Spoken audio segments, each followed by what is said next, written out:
Hi there, this is Laura from Teacup Lion, and I'm going to show you how to top stitch edge details in my cockatiel, parakeet, and bird pattern.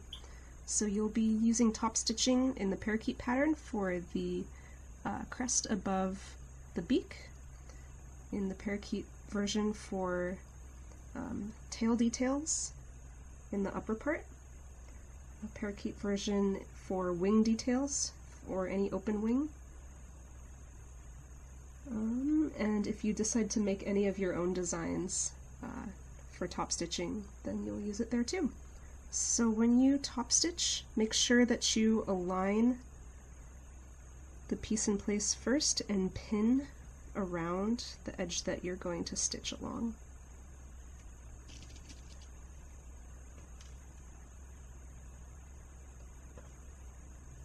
Just like so. And by machine, use 1/8 inch seam allowance or less. I try to get as close to the edge as possible. You'll do the same along this edge of the wing and this edge of the tail. Thanks for watching. Hope it helps.